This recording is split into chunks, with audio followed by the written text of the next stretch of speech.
नमस्कार दोस्तों। आज के इस सेशन में आप सभी का स्वागत है। इतिहास की किताबों में एक नाम हमेशा लिखा गया कि अकबर महान था, लेकिन सवाल यह है, क्या सच में वह महान था या सिर्फ इतिहासकारों की बनाई हुई छवि थी? तो दोस्तों, इतिहास में बहस आज भी जारी है। कुछ के लिए वह महान है, तो कुछ के लिए सिर्फ एक शक्तिशाली शासक। अब फैसला आप कीजिए, अकबर महान था या नहीं। अकबर के हम दोनों पक्षों को सामने रखेंगे। ब्रिटिश इतिहासकारों ने मध्यकालीन भारतीय इतिहास को डार्क एज कहा, तो फिर हम ब्रिटिश काल को हम इसे प्रकाश युग कहें, तो ऐसा तो नहीं लगता है कि इसे हम प्रकाश युग कहें। यह एक इसे फिर कहना उचित होगा कि ये प्रलय का युग था, क्योंकि मध्यकालीन भारत में जो भी शासक हुआ वो ड्रेन ऑफ वेल्थ, यहाँ का धन जो है बाहर नहीं ले गया। जो भी धन लूटा या जो भी धन प्राप्त हुआ उस इसी भारत में इसने लगाया, चाहे वो मुगल हो या फिर दिल्ली सल्तनत के कुछ राजा हो। लेकिन ब्रिटिश काल में धन का बहिर्गमन हमें बहुत तेजी से देखने को मिला। यहाँ के धन लंदन को विकसित करने में लगाया गया। अकबर का यदि हम शुरुआती जीवन देखें तो इसने चित्तौड़गढ़ पे इसने आक्रमण किया और वहाँ पे खुलेआम लगभग 30,000 के आसपास इसने खुलेआम कत्लेआम किया और जिहाद का नारा भी इसने दिया। लेकिन लेकिन टेम्पल डेमोलिशंस का एक भी अभी सबूत नहीं मिल पाया है। इतिहासकार हुमायूं के संदर्भ में लिखता है कि हुमायूं का अर्थ होता है भाग्यशाली, लेकिन वो जीवन भर अभाग्य रहा, उसके साथ भाग्य साथ नहीं दिया। लेकिन अकबर का अर्थ होता है श्रेष्ठ, और अजान में अल्लाहू अकबर बोला जाता है। तो यहाँ पे जो अकबर बोला गया है इस अकबर के संदर्भ में नहीं बोला जाता है। यहाँ पे अकबर का मतलब है श्रेष्ठ, अल्लाहू अकबर मतलब ईश्वर अल्लाह श्रेष्ठ है। आइए दोस्तों, अकबर के संदर्भ में उसके प्रारंभिक जीवन को हम पढ़ते हैं। पहला इसका जन्म जो है 15 अक्टूबर 1542। बताए थे कि जब यहाँ से हुमायूं शेरशाह सूरी को बैटल ऑफ चौसा से भागता है, तो बिलग्राम के क्षेत्र से फिर वो यहाँ से खदेड़ करके पंजाब के रीजन में अमरकोट के राजा वीर साल के यहाँ शरण लेता है और अपनी पत्नी हमीदा बानू बेगम को यहीं पे छोड़ देता है। और फिर राजस्थान के क्षेत्र से होता हुआ ये ईरान जाता है और ईरान में शाह तहमास से शरण लेता है। तो यहीं अमरकोट के राजा वीर साल के यहाँ 15 अक्टूबर 1542 में जन्म होता है। और जब फिर हुमायूं वापस जब यहाँ पे शेरशाह सूरी और इस्लाम शाह की जब मृत्यु हो जाता है, तो यहाँ पर हुमायूं जो है फिर से अटैक करता है और पहला मछीवाड़ा का युद्ध और सरहिंद का युद्ध जीतता है और दिल्ली का शासक घोषित करता है, दिल्ली का बादशाह हुमायूं 1555 में। लेकिन जस्ट अगले साल ही 1556 में हुमायूं की मृत्यु हो जाता है दीनपना लाइब्रेरी से सीढ़ियों से लुढ़क कर। तो यहाँ पे जो है अब अकबर जो है ये कालानौर के क्षेत्र में है। तो कालानौर के क्षेत्र में जब यह इंफॉर्मेशन पता चलता है अकबर और बैरम खान को, तो इस बात को छुपाया जाता है कि हुमायूं की मृत्यु ये तेजी से फैल ना जाए। तब तक हम लोग क्या करते हैं कि दिल्ली पहुंचते हैं और दिल्ली पे वहाँ पे हम लोग कोरोनेशन कर देंगे। लेकिन यह धीरे धीरे बात जो है, बादशाह का मृत्यु हुआ तो धीरे धीरे यह बात जो है आग की तरफ फैल जाता है। तो यहाँ पे ही पहला कोरोनेशन अकबर का बैरम खान के नेतृत्व में कराया जाता है। जो बैरम खान जो है अकबर का संरक्षक है। तो कालानौर का जो रीजन है पंजाब के क्षेत्र और हरियाणा के क्षेत्र के आसपास में है, तो ये कालानौर के क्षेत्र में इसका राज्याभिषेक होता है अकबर का। उस समय इसका उम्र 13 साल होता है। लेकिन यह बात जब हुमायूं की मृत्यु होता है यह बात फैलने लगता है। तो उसके बगल के जो शासक हेमू, जो जो आदिल शाह का ये सेनापति रहता है, हेमू हेमू जो है ये दिल्ली की ओर कूच करता है और दिल्ली पर कब्जा कर लेता है। उसके आसपास के क्षेत्र पे भी इसने हेमू जो है कब्जा कर लेता है। और कब्जा करने के बाद इसने उपाधि धारण करता है विक्रमादित्य का। और जब यहाँ से कालानौर में जब अकबर है, यहाँ पर इसका राज्याभिषेक 1556 में कराया गया बैरम खान के नेतृत्व में। तो इसने दिल्ली की ओर जब कूच किया बैरम खान और अकबर, तो यहाँ पानीपत में अब पूरी तरीके से यहाँ दिल्ली को घेर लिया हेमू। और पानीपत जो हरियाणा का क्षेत्र है, वहाँ पे पानीपत का दूसरा युद्ध लड़ा जाता है 1556 में। हेमू के पास एक विशाल सेना होता है, जबकि बैरम खान और अकबर के पास एक छोटा सा सेना होता है। लेकिन इसी बैरम खान में एक मिलिट्री कमांडर होता है तारदी बेग। तारदी बेग सलाह देता है कि हम लोग वापस चले जाते हैं अफगानिस्तान के क्षेत्र में या फरगना के क्षेत्र में। क्यों? क्योंकि ये हेमू जो है ये अफगान फोर्सेस को हेड कर रहा है। वो शेरशाह सूरी जैसे इस्लाम शाह, तो वैसे ही यहाँ पे हेमू को भी देख रहा है। तो तारदी बेग जो है इसने वापस लौट जाने को कहता है बैरम खान को। लेकिन बैरम खान जो है तारदी बेग की हत्या कर देता है और बैरम खान अपनी सेनाओं का मनोबल बढ़ाता है और युद्ध लड़ने के लिए अपने सेनाओं को तैयार करता है। Battle of Panipat. तो बैटल ऑफ पानीपत जो है अब ये दूसरा है, सेकेंड बैटल ऑफ पानीपत 1556 में। सेकेंड बैटल ऑफ पानीपत यह डिसाइड करेगा कि मुगल अंपायर यहाँ से पूरी तरीके से समाप्त हो जाता है या फिर से रीस्टैब्लिशमेंट होता है। तो यहाँ इस पानीपत के युद्ध में 1556 में युद्ध होता है और हेमू को आंख में से तीर लग जाता है और ये गिर जाता है, सेना में फिर भगदड़ मच जाता है और इस तरीके से बैरम खान इस युद्ध को जीत जाता है। और सेकेंड बैटल ऑफ पानीपत ये जो है मुगल अंपायर को फिर से स्थापना करता है, रीस्टैब्लिशमेंट करता है और दिल्ली का जो बादशाह बना वो अकबर को घोषित किया गया। और अकबर जो है अपना युद्ध कला बैरम खान से सीखा और इसका एक और गुरु अब्दुल लतीफ़ होता है। अब्दुल लतीफ़ जो है, अकबर तो पढ़ा लिखा नहीं था, तो इसने अब्दुल लतीफ़ ये समझाने के लिए किताब में क्या किया, एक तरफ जैसे लिखा हुआ रहता है तो दूसरे साइड में यहाँ पे पेंटिंग के माध्यम से बताया जाता था ताकि अकबर इसे आसानी से समझ सके। तो इसके गुरु का नाम है अब्दुल लतीफ़। और जो अफगान फोर्सेस का जो लीड कर रहा था, जो हेमू हारा, तो हेमू का नाम है हेमचंद्र विक्रमादित्य का टाइटल लिया, हेमचंद्र।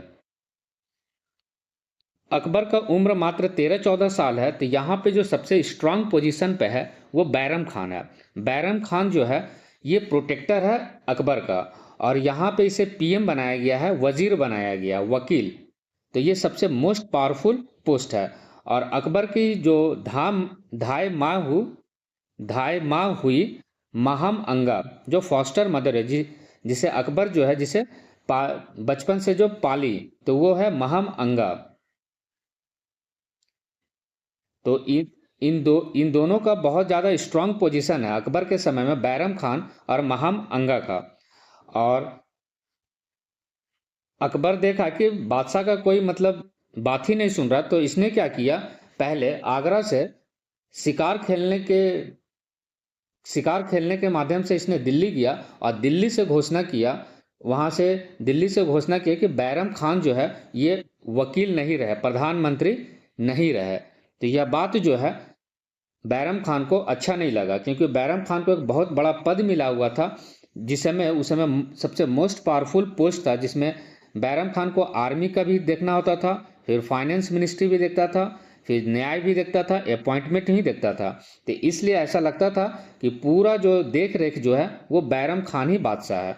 लेकिन अकबर को यह बात पसंद नहीं है, तो इसने हिम्मत भी नहीं किया कि आगरा से ही घोषणा कर दे। तो इसने क्या किया, शिकार खेलने के माध्यम से इसने दिल्ली गया और दिल्ली से घोषणा किया कि बैरम खान जो है अब वकील नहीं रहे। और अकबर पूरी तरीके से अपने सेना को तैयार रखा था। तो यहाँ पर एक युद्ध बैरम खान और अकबर के बीच होता है और अकबर और बैरम खान के बीच युद्ध होता है, जो बैटल ऑफ तिलवारा का क्षेत्र में 1560 में। और इस युद्ध में अकबर को जीत मिलता है। ये तिलवारा जो राजस्थान के क्षेत्र में है। तो 1560 में यहाँ पे अकबर जो है अब जो है लगभग 20 साल का हो गया, क्योंकि 1542 में इसका जन्म हुआ, तो लगभग 18 साल हो गया है। तो बैरम खान को इसे हराता है और अकबर को यहाँ पे जीत मिलता है। और फिर यहाँ के इस अकबर के सेनापति इसे दिल्ली ले आते हैं, दिल्ली के दरबार में।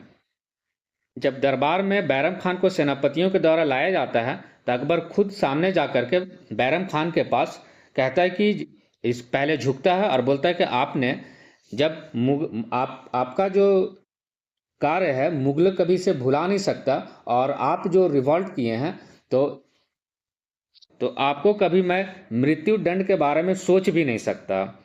और इनके पैरों की बेड़ियां खोला गया और बोला, अकबर बताया बैरम खान को, तो जब मैंने कहा कि बादशाह मैं हूं, और बोले कि तो बादशाह की बातों को मानना चाहिए था, लेकिन आपने क्या किया, विद्रोह किया, तो इसकी सजा तो मिलेगा, लेकिन सजा जो रहेगा आपको, आपके पास दो सजा है, या तो आप कहीं दिल्ली से दूर कहीं का आप गवर्नर या सूबेदार बन जाइए, आप वहीं से अपना देखिए सूबेदारी, या तो फिर आप तीर्थ यात्रा के लिए आप हज की यात्रा में चले जाइए, मक्का या मदीना। लेकिन बैरम खान को यह अच्छा नहीं लगा कि वकील के पद से, इतने बड़े पद से हटाया जा रहा और एक छोटे से जगह पे मुझे सूबेदार का पद मिल रहा है, तो इसने हज की यात्रा को चुना, बैरम खान।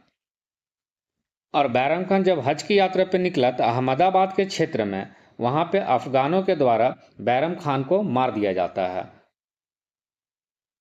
और अकबर ने बैरम खान के जो बेटा हुआ अब्दुल रहीम, उसे अपने दरबार में लाता, 9 रत्न में शामिल करता है, जिसे खाने खाना का टाइटल मिलता है, अब्दुल रहीम खाने खाना। बैरम खान का जो पद था पीएम और वकील का जो पद था उसे में शक्तियां बहुत अत्यधिक दिया गया था, तो अकबर देखा इसे 4 भागों में से डिवाइड कर दिया। पहला वजीर का पद, जिसे डिफेंस, रेवेन्यू और फाइनेंस डिपार्टमेंट दिया गया। और फिर मीर ए बख्शी, जिसे कि जो किसी को बकसता नहीं था, तो सेना डिपार्टमेंट दिया गया, सेना किसी को बकसता नहीं है, बख्शी, तो मीर ए बख्शी मिलिट्री डिपार्टमेंट। फिर इसका मीर ए शमा, ये इंपीरियल हाउस होल्ड को देखता था, शाही घराने के अंदर जो महल का जो व्यवस्था था उसे देखता था मीर ए सम्मा। और फिर सद्र उस सुदूर, ये रिलीजियस मैटर को देखता था, जबकि इसे जब पीएम और जो वकील का पद था वो वजीर का भी देखता था, मीर बख्शी का भी देखता था, फिर इंपीरियल हाउस होल्ड भी देखता था, सद्र उस सुदूर का भी मैटर वो देखता था, इसलिए वो वकील का पद बहुत ही शक्तिशाली था। तो अब जो अकबर के समय में जो बैरम खान है, इस पद को यहाँ से जब इसकी मृत्यु हो गया तो अकबर अब जो है इसके जो धाई माई जो फॉस्टर मदर हुई, 1560 से लेकर के 62 के बीच में पेटीकोट रूल बताया गया।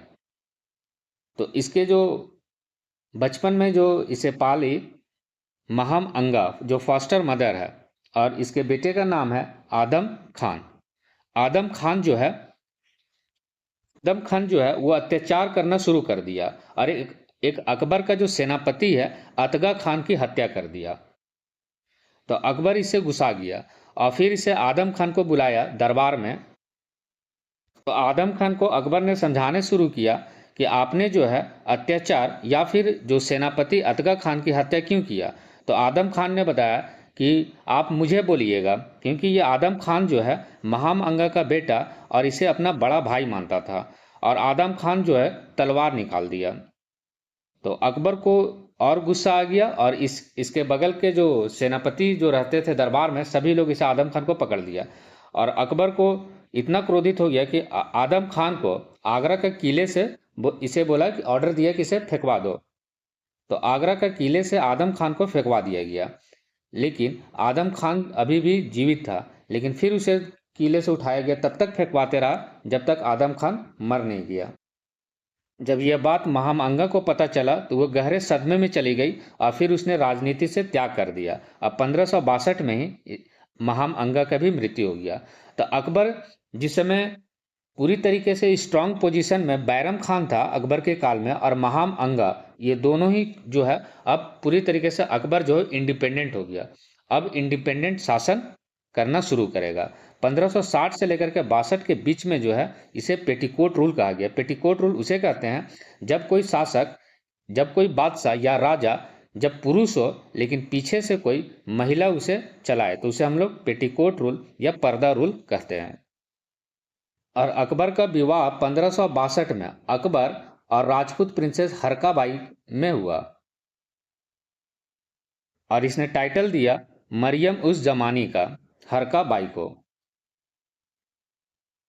अकबर जो है हरका बाई के प्रभाव में आकर के 1562 में दास प्रथा समाप्त किया, फिर 1563 में तीर्थ यात्रा कर समाप्त किया, और फिर 64 में इसने जजिया टैक्स को समाप्त कर दिया।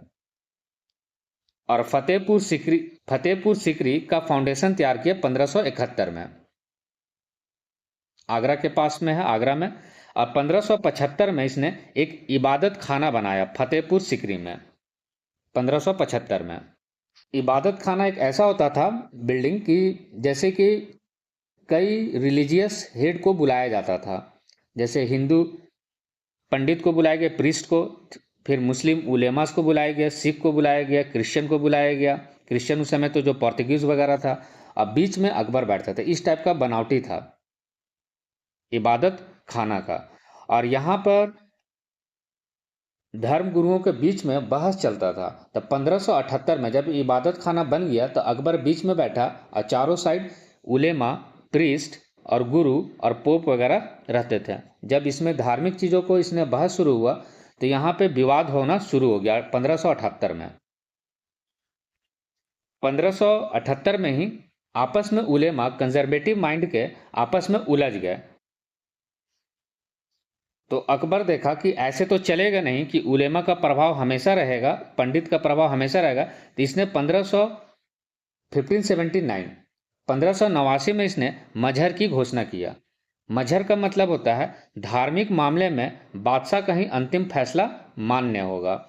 लास्ट डिसीजन जो है धार्मिक मैटर में वो बादशाह का होगा।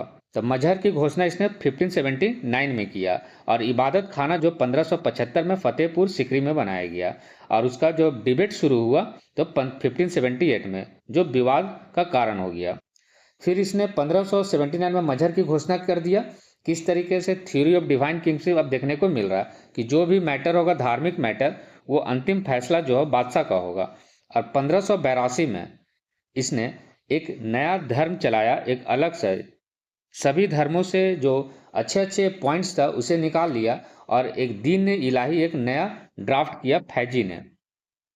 फैजी जो है अकबर के 9 रत्न में से एक है। तो दीन ए इलाही या तौहीद ए इलाही भी कहा जाता है। तो एक नया रिलीजन बनाया, लेकिन इसमें जो है इसने बोला कि कोई इसमें ज़बरदस्ती की बात नहीं है कि कोई ज़बरदस्ती यहाँ पे आए, जिसको मन हो वो आए। लेकिन ये धर्म चल नहीं पाया, सुपर डुपर फ्लॉप किया। जिसमें से एक जो है शामिल हुआ इसके फॉलोअर बिरबल, जिसे महेश दास कहते हैं। और दीन इलाही पूरी तरीके से सुपर डुपर फ्लॉप कर गया। और अकबर जो है यहाँ पे एक झरोखा दर्शन और तुलादान सिस्टम चालू किया। झरोखा उसे बोलते थे कि जैसे महल में एक बालकोनी में आ करके, यहाँ पर जैसे किस प्रकार जैसे शाहरुख खान बालकोनी में आकर के लोग उसे देखने आते हैं, तो ठीक वैसे ही झरोखा दर्शन ये बालकोनी में आकर के खड़ा होता था और कभी कभी लोगों के साथ बातचीत वगैरह करता था। तो इसे झरोखा दर्शन। और फिर एक तुलादान सिस्टम चलाया कि एक फिक्स दिन में इसने क्या किया कि अपने वजन के बराबर सोने चांदी का दान देना शुरू कर दिया। मान लेते हैं कि बादशाह का जो वजन है 50 केजी है, तो एक दिन क्या करेगा कि 50 केजी का सोना और चांदी तौल करके वापस गरीबों में इसे बांट दिया जाएगा।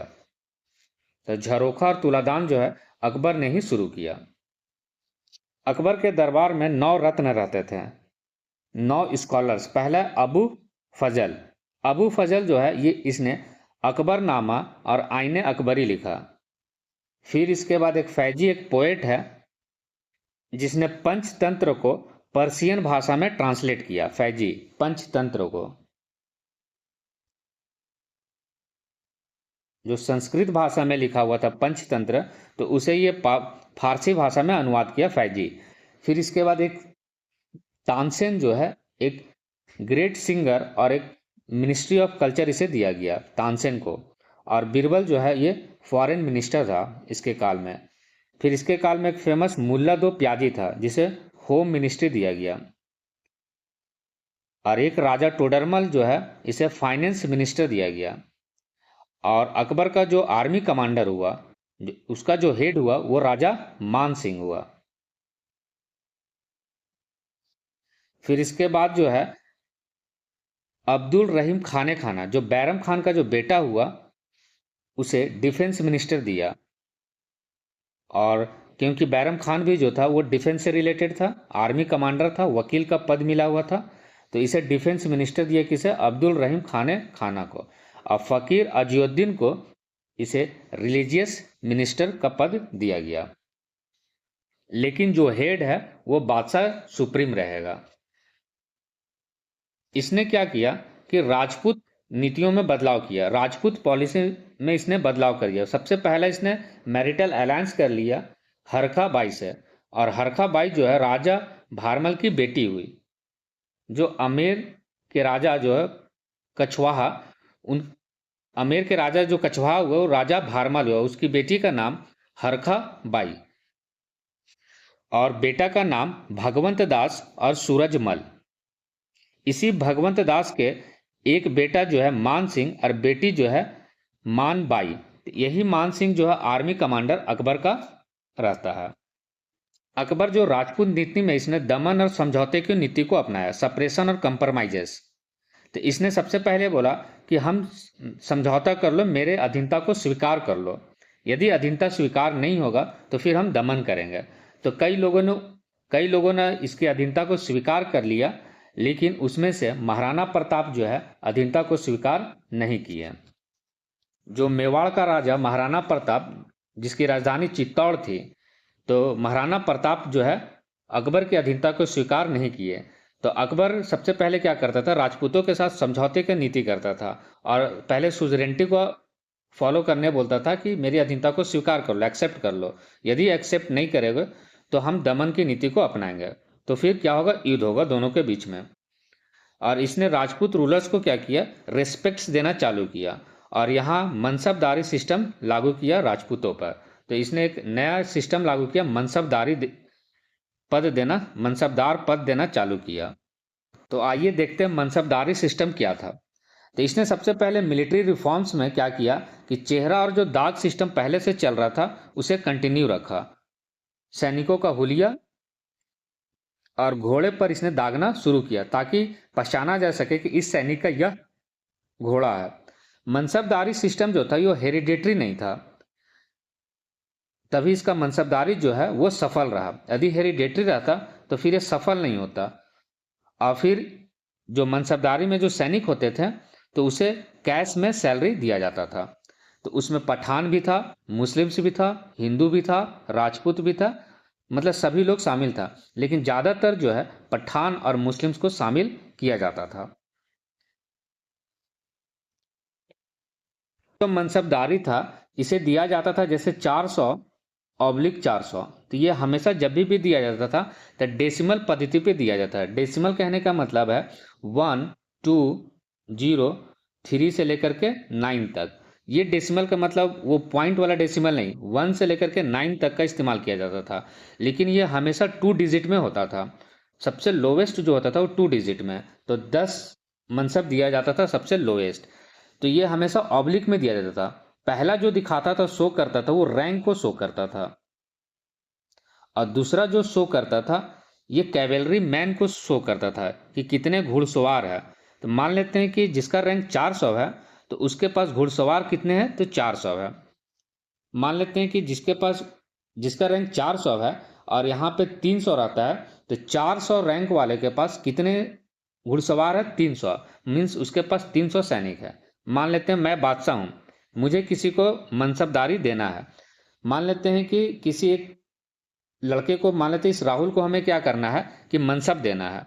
तो इसे मनसब, जब इसे हम मान लेते हैं कि रैंक दिए 300 का ऑब्लिक, तो इसे हम बोलेंगे कि तुम 300 का क्या करो कि 300 घोड़ा रखो और 300 सैनिक रखो। मैं जब भी बोलूँगा तो इस 300 सैनिक को तुम्हें लाना होगा युद्ध में, जब मुझे ज़रूरत पड़ेगा तब। और इसे राहुल को बोलूँगा कि तुम क्या करो कि इस घोड़े को जब मुझे ज़रूरत पड़ेगा तो इस सेना को लाना और इस युद्ध में शामिल होगा।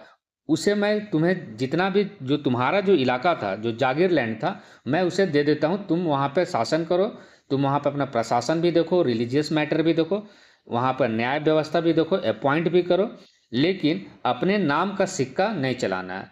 तुम मेरे अधीनता को स्वीकार कर लो, बाकी वहां से जितने भी टैक्स आएगा उस टैक्स को रखो, और बाकी मुझे कुछ टैक्स ला करके पहुंचा दो। तो यह जो मनसबदारी सिस्टम था, तो अकबर का एक तीर से दो निशाना हो गया। पहला, उसका एक सैन्य व्यवस्था भी डेवलप हो गया, और दूसरा एक प्रशासन भी हैंडल हो गया। तो इस मनसबदारी में होता क्या था कि मान लेते कि ये 500/500 है, तो पहला ये 500 जो दिखा रही है, रैंक दिखा रहा है, तो ये 400 से बेटर रैंक हुआ 500, और 500 उसके पास जो है घोड़ा है, और 500 उसके पास सैनिक है। तो इसे हम लोग, पहला वाला को जो रैंक था उसे हम लोग जात कहते हैं, जात। और दूसरा जो था उसे सवार कहते हैं, जैसे घुड़सवार। तो घोड़ा कितना है इसके पास अभी, तो 500 है। मान लेते हैं किसी के पास 1000/1000 हुआ, तो 1000, ये जो पहला जो दिख रहा है ये 1000 रैंक है, मतलब 500 से ये बेटर रैंक है, और इसके पास ज्यादा सेना है, 1000 सेना है, और घोड़ा भी इसके पास 1000 है। तो सबसे जो लोवेस्ट मनसब हुआ वो 10/10 का हुआ, 10 रैंक हुआ, और घोड़ा उसके पास कैवेलरी मैन जो हुआ 10 हुआ। तो जितना आदमी रहेगा उतना घोड़ा रहेगा, तभी तो घुड़सवारी होगा। तो 10/10। लेकिन इसने मनसबदारी में किया कि जात और सवार में बांट करके रखा, जात और सवार में। तो पहला जो दिखाता शो करता वो रैंक शो करता कि कितना रैंक का है, कितना वो जात का है, और दूसरा जो शो करता हो कि वो कितना सवार है, उसके पास कितना कैवेलरी मैन है, कितना घुड़सवार है। 500/500 से ज़्यादा बेहतर जो है वो 700/600 है, कि घोड़ों की संख्या इसके पास 600 है। लेकिन जो सबसे लोवेस्ट मनसब हुआ 10 हुआ, और जो सबसे हाईएस्ट मनसब हुआ वो 12,000 रैंक का हुआ। ये 12,000 रैंक के पास लगभग 12,000 सेनाएं होता था, और 12,000 इसके पास घोड़ा होता था। तो ऐसे 12,000 मनसब या 10,000 को मनसब होता है, तो ऐसे 10,000 मनसब मान लेते हैं हम किसी 10 गो को, या तो किसी 20 सेनाओं को दे दिए, बड़े बड़े राजपूत रूलर्स को, या बड़े कोई रूलर्स को हम दे दिए, तो कितनी सारी सेनाएं हो जाएगा अकबर के पास। तो राजा मान सिंह और मिर्जा अजीज कोका, ये दो आर्मी कमांडर है, इसके पास जो है 7,000 मनसबदारी दिया गया था अकबर के द्वारा।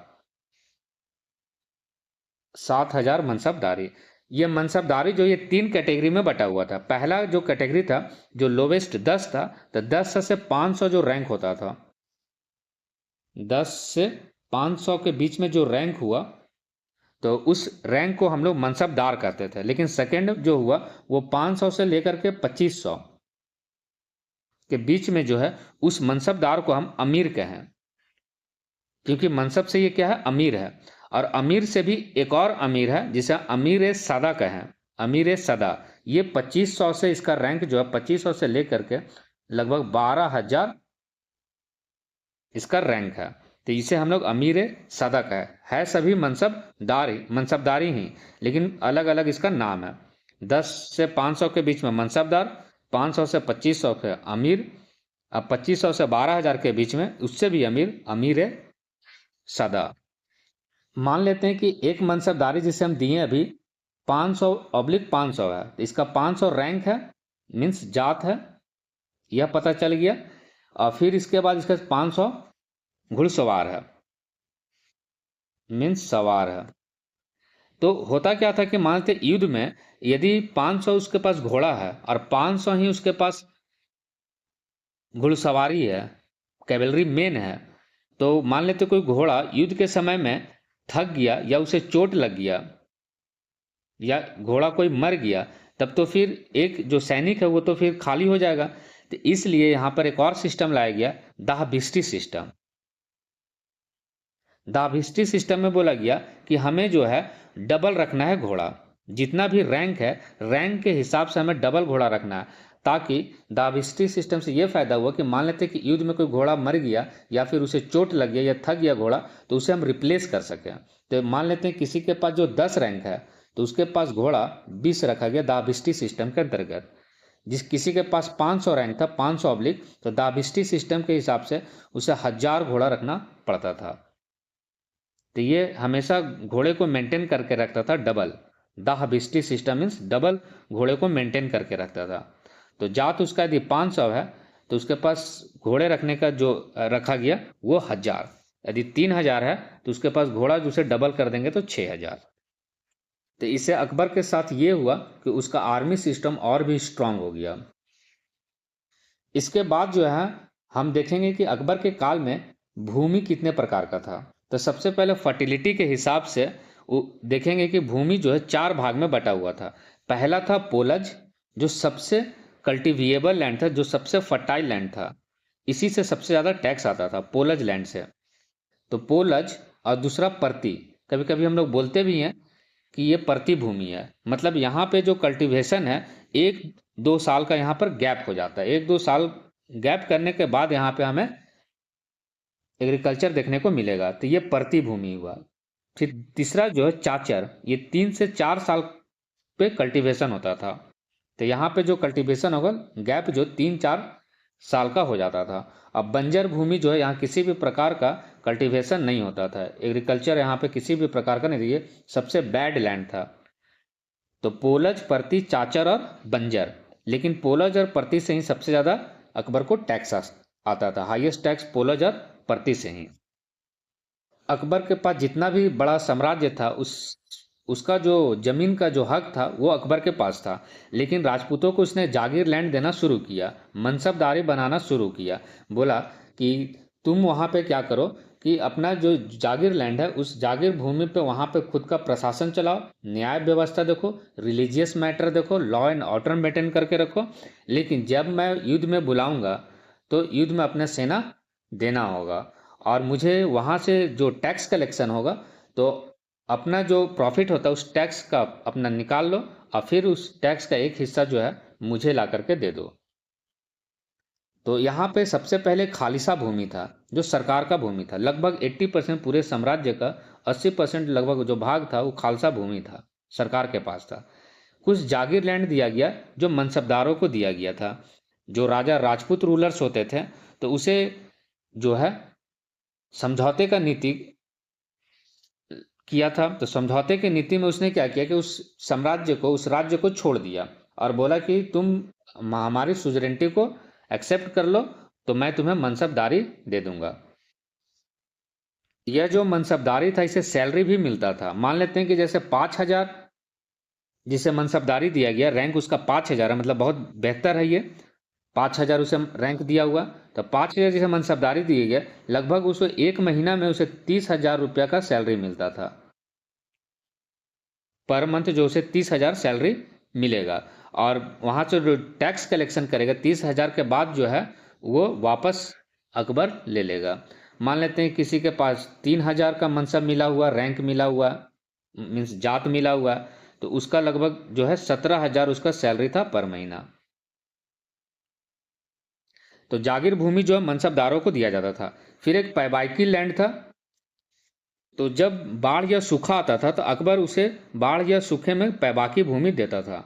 और फिर एक मदद ए मास था, जो लैंड ग्रांट दिया जाता रिलीजियस पर्पस से रिलेटेड, या कहीं हॉस्पिटल बनाना है तो ये मदद ए मास भूमि अकबर दिया करता था। इसने सर्वे करवा लिया कि कौन सा पोलज भूमि है, कौन सा परती भूमि है। तो अब इसे क्लियर पता चल गया कि वहाँ से हमें टैक्स कितना आने वाला है। तो इसने एक सिस्टम चालू किया, जब्ती या दहसाला सिस्टम। ये जो दहसाला सिस्टम है राजा टोडरमल के द्वारा इंट्रोड्यूस किया गया है। और राजा टोडरमल जो है अकबर के 9 रत्न में, जिसे फाइनेंस मिनिस्ट्री दिया गया है। तो राजा टोडरमल फाइनेंस मिनिस्ट्री दिया, टैक्सेशन वगैरह वही देख रहा, तो राजा टोडरमल इसे इंट्रोड्यूस किया। और इसमें 10 साल पे एक एवरेज निकाला गया। तो यहाँ पर एक एवरेज निकाला गया कि जितना भी क्रॉप्स होगा उसका 1/3 टैक्स देना होगा। तो एक एवरेज इसमें देखा गया 10 साल का। पिछला 10 साल में जितना भी आया उसी के हिसाब से अगला भी 10 साल में हम 1/3 लेंगे। तो इसे टैक्स जो किसानों को राहत मिल गया कि 10 साल का जो है एक बार में हमें देना है, लेकिन हमें जो है एवरेज देना है। इस 10 साल में मान लेते हैं कि वहाँ पे किसी भी प्रकार का सूखा या बाढ़ नहीं आया, सपोज दैट, तो ये फायदा फिर किसान को हो जाता था। तो एक एवरेज निकाल लिया जाता था 10 साल का। तो ये हो गया जब्ती और दहसाला सिस्टम, जो 1580-82 में चालू किया गया था। और फिर एक राइट टैक्स लिया जाता था, ये भी 1/3 था, लेकिन ये एवरेज नहीं था, ये पर यूनिट एरिया के हिसाब से क्रॉप पे टैक्स लिया जाता था। ये भी 1/3 था, लेकिन ये एवरेज नहीं था राई। लेकिन जब्ती और दहशाला जो था ये एवरेज था। अकबर ने कुछ करेंसी रिफॉर्म भी लिया, इसने कुछ करेंसी इंट्रोड्यूस किया। सबसे पहला जो है, इसने एक स्क्वायर करेंसी नया लाया जिसे जलाली सिक्का कहा गया। तो स्क्वायर क्वाइंस को जलाली क्वाइंस, और जो सर्कुलर था तो उसे हम इलाही सिक्का कहें। लेकिन जो ज़्यादा पॉपुलर था वो जलाली सिक्का था। सर्कुलर जो इलाही सिक्का जो लाया गया था, ये जब धर्म जो नया इंट्रोड्यूस किया गया था, तो अकबर इसे प्रोपोगेट करने के लिए, फैला प्रसार करने के लिए दीन इलाही में उसने लिखा है कि ईश्वर महान है, उसकी महिमा का महिमा मंडन होना चाहिए। तो ये इलाही सिक्के पर लिखा गया। और फिर इसके बाद जो शेर शाह सूरी ने जो सिक्के चलाया था, तो उसे ये कंटिन्यू चलाया। रुपया और दाम, जो रुपया था वो एक सिल्वर कॉइन था, और दाम जो था वो कॉपर कॉइन था। लेकिन शेर शाह सूरी के समय में जो रेशियो था 1:60 था, मतलब 60 तांबा देंगे तो वो 1 चांदी के बराबर होता था। लेकिन यहाँ पे जो है 1:40 कर दिया गया रुपया और दाम में। तो अकबर के समय में 1:40। यह जो दीन इलाही के समय में जो सर्कुलर क्वाइंस चला, इलाही सिक्का, तो एक इलाही सिक्का जो है 10 रुपया के बराबर होता था। तो एक इलाही सिक्का जो है वो 10 रुपया के बराबर है। इसने एक जो है अपने शहंशाह को दिखलाने के लिए एक शहंशाह क्वाइन चलाया, बादशाह को दिखलाने के लिए। तो एक शहंशाह सिक्का चलाया जो गोल्ड क्वाइन होता था, और ये गोल्ड क्वाइन सबसे बड़ा होता था। शहंशाह का सिक्का सबसे बड़ा जो सोने का सिक्का होता है वो शहंशाह ही था, और इलाही जो सिक्का था ये गोल्ड क्वाइन था। क्यों? क्योंकि ईश्वर को इसने क्या कर रहा, प्रोपेगेट कर रहा है, एक धर्म को प्रोपेगेट कर रहा है। तो ये एक चांद ना तो तांबे का सिक्का होगा, ना तो चांदी का सिक्का होगा, सोने का सिक्का ही यहाँ चलेगा। तो इलाही सिक्का गॉड से रिलेटेड है, तो एक जो है सोने का सिक्का चलाया, गोल्ड क्वाइंस, इलाही क्वाइंस, जलाली इलाही, ये 2 सिक्का चलाया। इसके बाद देखते हैं अकबर का जो मिलिट्री कनकेस्ट है, सैन्य अभियान। इसने सबसे पहले 1559 में और 60 में और 61 में ग्वालियर, जौनपुर और चुनार के क्षेत्र को जीत लिया। इसने दमन और समझौते को नीति को अपनाया था। तो लगभग 19-20 जो है सभी लोगों ने जो है इसने अधीनता को स्वीकार कर लिया। अधीनता को लगभग लोगों ने स्वीकार कर लिया। लेकिन 1564 में गोंडवाना के जो शासक हुए संग्राम सिंह, और संग्राम सिंह जो है ये इनकी मृत्यु हो जाता है। तो ये विडोर्स, इनकी जो पत्नी है दुर्गावती, ये अधीनता स्वीकार करने से मना कर देती है अकबर को। तो अकबर के साथ युद्ध होता है, और यहाँ पे जो गोंडवाना वाला रीजन पे है अकबर का यहाँ पे कब्जा होता है। इसका अकबर का जो आर्मी कमांडर है मिर्जा कासिम कोका और राजा मान सिंह, जो 7,000 मनसबदार इन लोगों को दिया गया है। इसके बाद जो 1567 में मेवाड़ का क्षेत्र, मेवाड़ का जो राजधानी होता है चित्तौड़ होता है।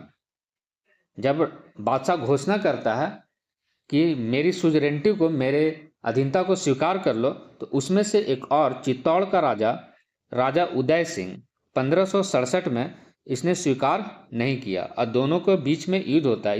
इसका कोई भी रिजल्ट नहीं निकल पाता है। लेकिन फिर 1576 में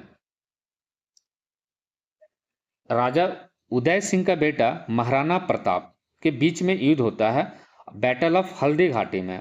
तो हल्दी घाटी का युद्ध होता है, और यहाँ पे अकबर का जो आर्मी कमांडर होता है राजा मान सिंह होता है, और जबकि महाराणा प्रताप का जो आर्मी कमांडर होता है हकीम खान सूर होता है।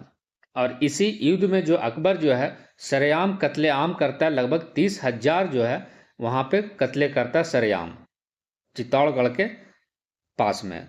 और महाराणा प्रताप जो है, महाराणा प्रताप का जो घोड़े का नाम है वो चेतक है।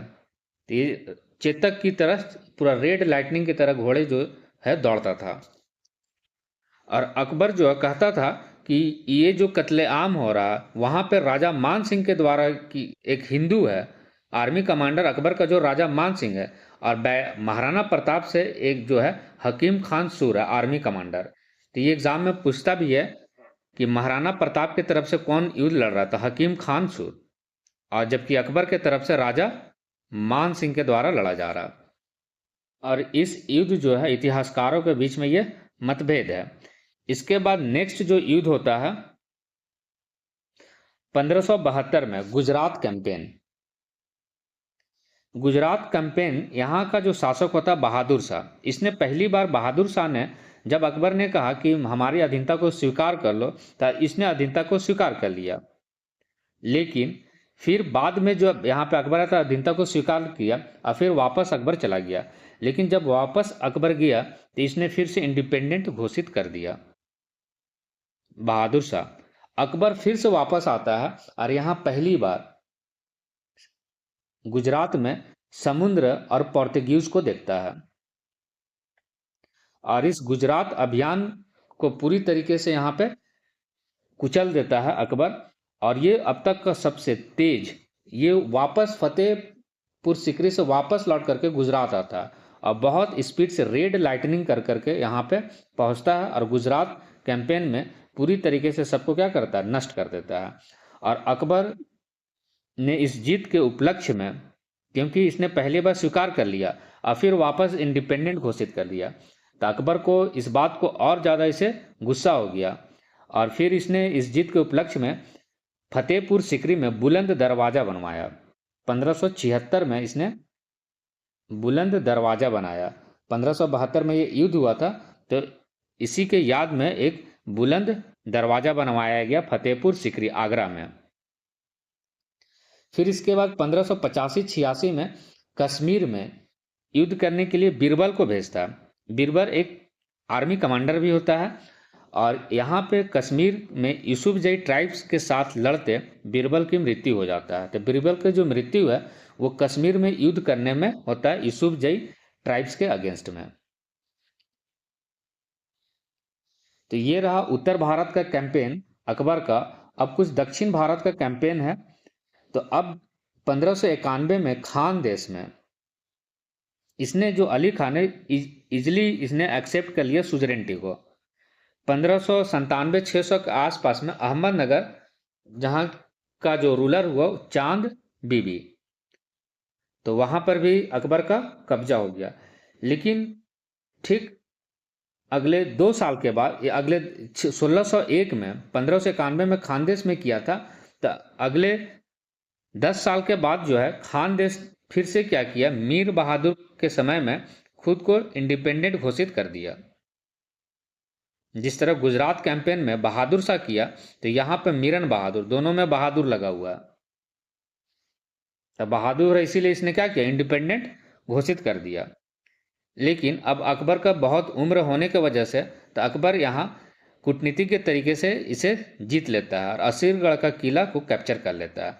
कूटनीति में इसमें रिश्वत वगैरह दे करके बोला जाता है कि रिश्वत दे करके अकबर जो है यहाँ पे इसके सेनापतियों के द्वारा रिश्वत दे करके इस जगह को कैप्चर कर लिया जाता है, असीरगढ़ का किला कैप्चर होता है। और यह जो सबसे अकबर का सबसे लास्ट कैंपेन है, अंतिम युद्ध जो है 1601 में खान देश में हुआ और यह रिश्वत के द्वारा जीता गया, एक कूटनीतिज्ञ के तरीके से।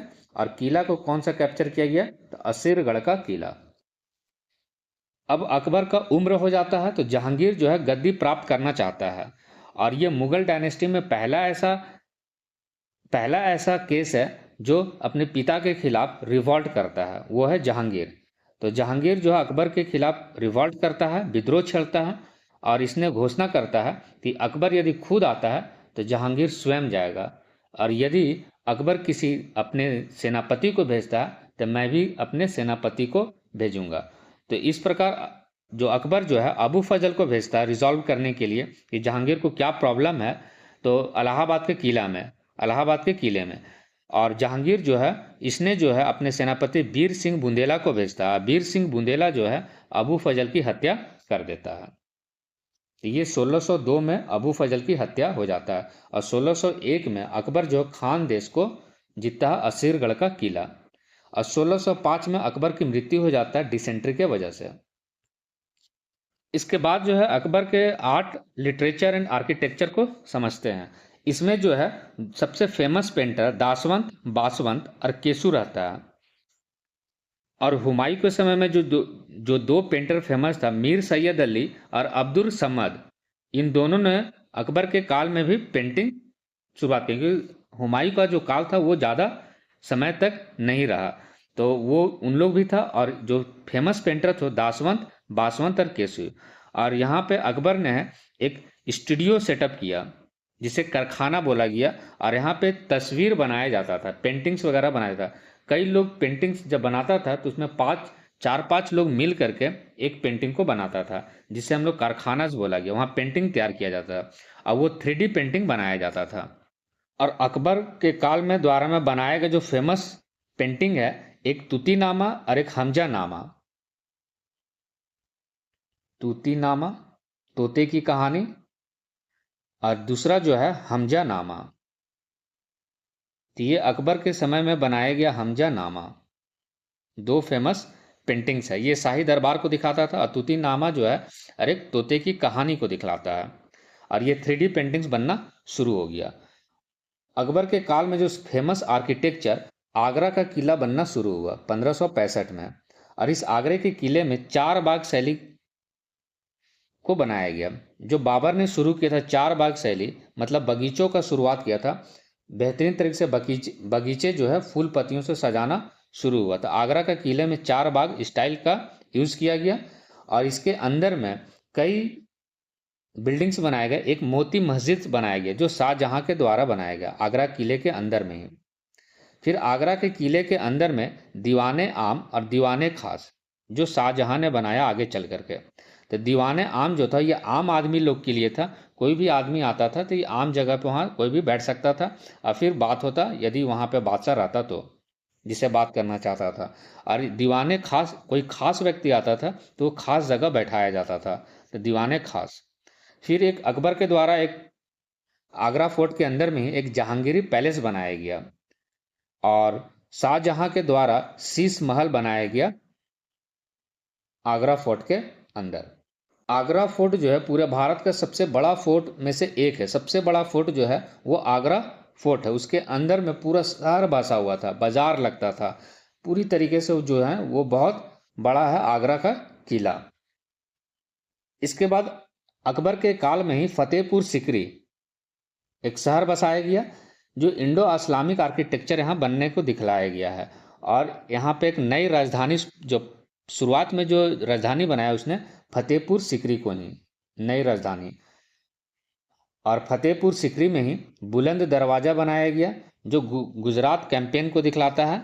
और वो रेड सैंडस्टोन से जितने भी बनाया गया है, ज़्यादातर जो है अकबर के काल में लाल बलुआ पत्थर का बनाया गया। और जो गेट का जो हाइट है लगभग 40 मीटर ऊंचाई है। इबादत खाना बनाया गया फतेहपुर सिकरी में, जहां विवाद शुरू हो गया 1578 में। अब 1575 में इबादत खाना को बनाया गया था।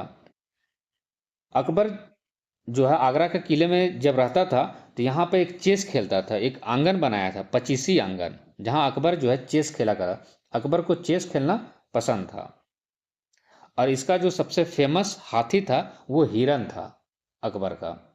तो हिरन के ही याद में इसने एक हिरन मीनार बनाया था फतेहपुर सिकरी में।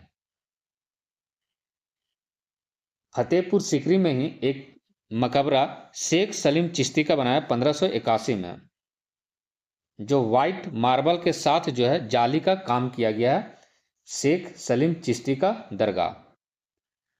और अपनी वाइफ हरका बाई का महल बनाया है, मरियम उस जमानी का महल एक है फतेहपुर सिकरी में। तो इतने सारे कंस्ट्रक्शन वर्क है। फिर इसके बाद जो है वृंदावन में इसने गोविंद देव मंदिर बनवाया 1590 में। तो अकबर के काल में एक मंदिर का भी देखने को मिला, गोविंद देव मंदिर, जबकि डेमोलिशन का हमें देखने को नहीं मिला, मंदिर तोड़वाने का केस नहीं मिला। और यहाँ पर कुछ लिटरेचर डेवलपमेंट हुआ, जैसे रामायण जो था संस्कृत भाषा में उसे ट्रांसलेट किया गया फारसी भाषा में बदायूनी के द्वारा। अब बदायूनी जो है वो रॉयल कोर्ट में शामिल नहीं है। फिर इसके बाद जो है महाभारत को ट्रांसलेट किया गया फारसी भाषा में, जिसे रज्मनामा कहा गया। फैजी और बदाऊनी दोनों ने मिल करके, बदाऊनी और फैजी, रज्मनामा। तो इस महाभारत जो है रज्मनामा, तो ये महाभारत को फारसी भाषा में अनुवाद है। और फिर इसके बाद जो है पंचतंत्र, बताएं कि पंचतंत्र जो है इसे भी फारसी भाषा में अनुवाद किया गया फैजी के द्वारा। तो दोस्तों इस सेशन को यहीं पे समाप्त करते हैं। और कहानी खत्म नहीं हुई है, बहस आज भी जरूरी है, अकबर महान था या नहीं। मिलते हैं नेक्स्ट वीडियो जहांगीर के साथ।